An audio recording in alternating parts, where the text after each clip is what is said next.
So, Zebra Mussels in the Great Lakes by Lisa Skierda, Jay Carrera, William Johnson, and Devin Utopi.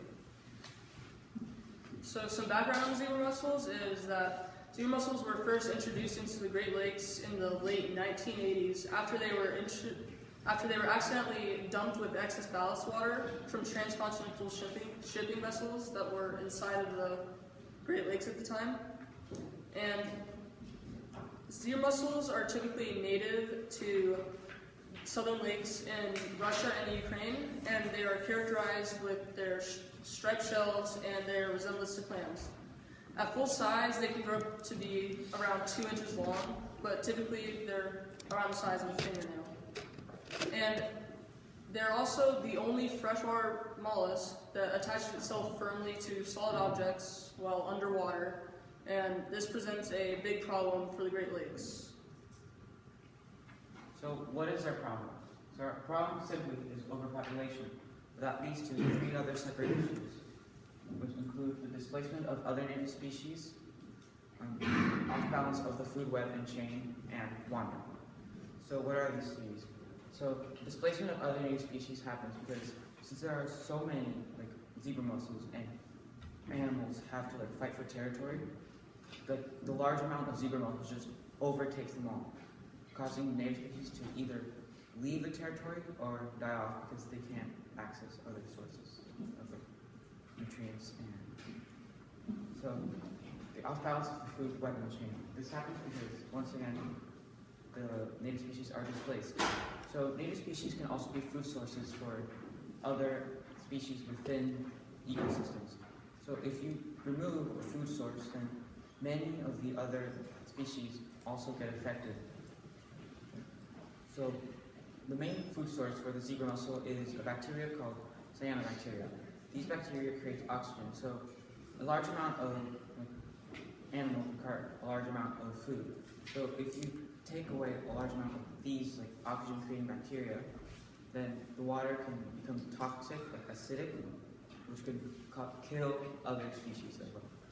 So wandering is the 3rd issue, and wandering is basically means that they leave their the ecosystem because of a lack of food.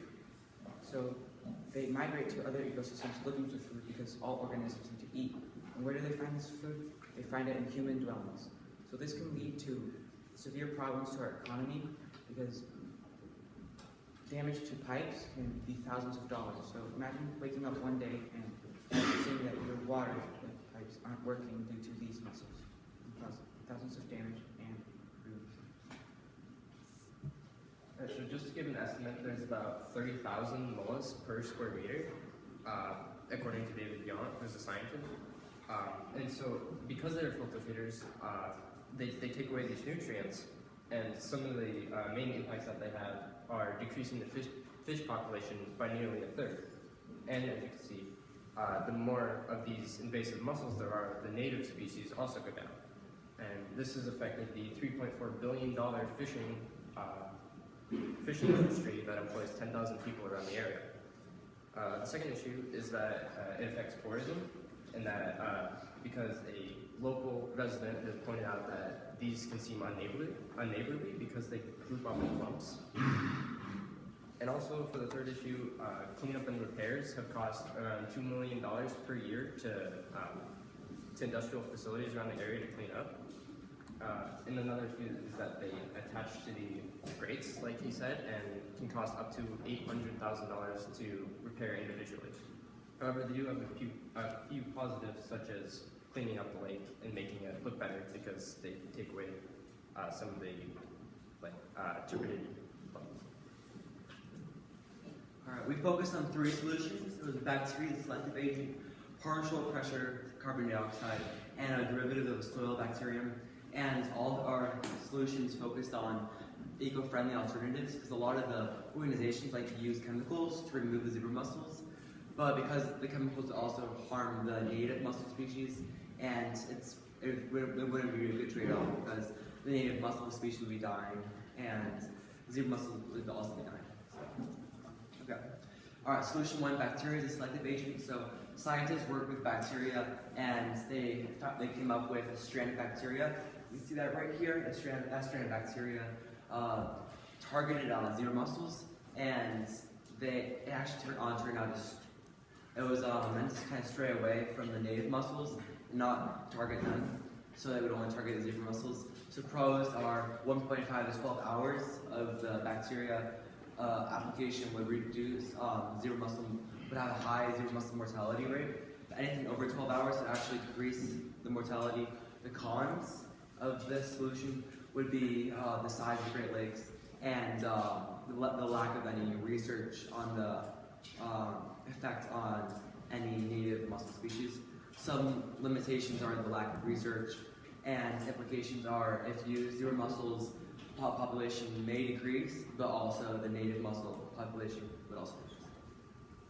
Alright, solution 2 is partial pressure carbon dioxide.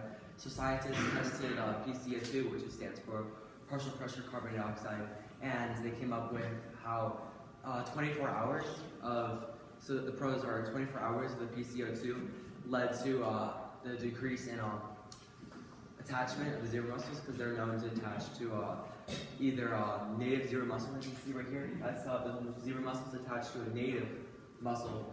So some pros were 24 hours of the PCO2 reduced in attachment, and 96 hours would lead to an 80% to 100% mortality rate of the zebra mussels. So cons were juveniles of the native mussels were actually harmed, and some limitations were the size of the Great Lakes and how the PCO2 would harm the native mussels. And some implications are, if applied, the juvenile native mussels will be harmed, but zebra mussels would also decrease. Alright, solution 3 was derivative of soil bacteria, and this actually proved to be best for us, and we'll go into that conclusion. But so the solution was, so scientists discovered that North American soil bacteria, a derivative of that, would have a high effect on the zebra mussels, but would leave the native mussels untouched, and we'll get into that later. Pros were it breaks down the stomach lining quickly of the zebra mussels, but more research has to be done to fully prove its effectiveness. And some limitations were the lack of research and the size of the Great Lakes. And some implications are the native mussel populations would remain the same because they've adapted to the North American soil bacterium, but the zebra mussels, which are from Europe, haven't adapted to it, so they'll be harmed while the native, while the invasive zebra mussels would be harmed. So in conclusion, zebra mussels have been shown to have many harmful impacts on the environment of the Great Lakes. So the most effective method was solution 3, which was the derivative of soil bacterium, and this was because it showed a high mortality rate in zebra mussels, while native mussel species were relatively unharmed. While more research needs to be done, solution 3 proves to be the most effective, and it may lead to more discoveries of zebra mussel weaknesses. Thank you.